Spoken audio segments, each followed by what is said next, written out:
Hello दोस्तों, welcome to my new horror story. दोस्तों, एक समय की बात है। एक छोटे से गांव में एक आदमी रहता था जिसका नाम बीजू था।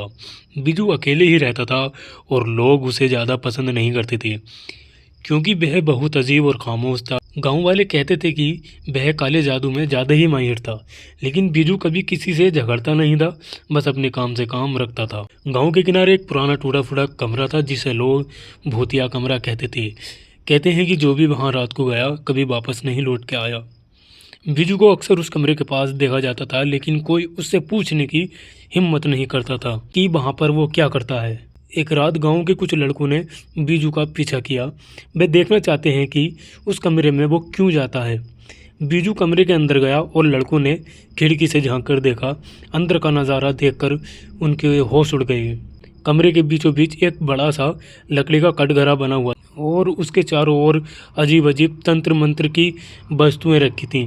बीजू कुछ मंत्र बड़बड़ा रहा था और तभी हवा अचानक से ठंडी हो गई। एक डरावनी परछाई कमरे में प्रकट हुई। वह परछाई इंसान जैसी थी, लेकिन उसकी आंखें लाल और भयानक थीं। लड़के डर के मारे कांप रहे थे, लेकिन उनमें से एक लड़के ने गलती से खिड़की पर हाथ रख दिया, जिससे आवाज़ हुई। बीजू ने तुरंत उनकी ओर देखा और चिल्लाया, यहाँ से भाग जाओ वरना तुम सब खत्म हो जाओ। लेकिन तभी वहां परछाई उनके पीछे आ गई और दरवाज़ा खुद ब खुद बंद हो गया।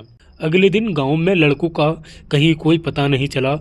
लोग बस यह जानते थे कि जब गांव वाले उस कमरे तक पहुंचे तो वहां बीजू भी गायब था। कमरे में केवल एक दीवार पर खून से लिखा हुआ था, जो सच्चाई जानना चाहेगा उसकी आत्मा यहाँ कैद होगी। उस दिन के बाद कोई भी उस कमरे के करीब नहीं गया। गांव के लोग आज भी उस जगह को देखकर डरते हैं।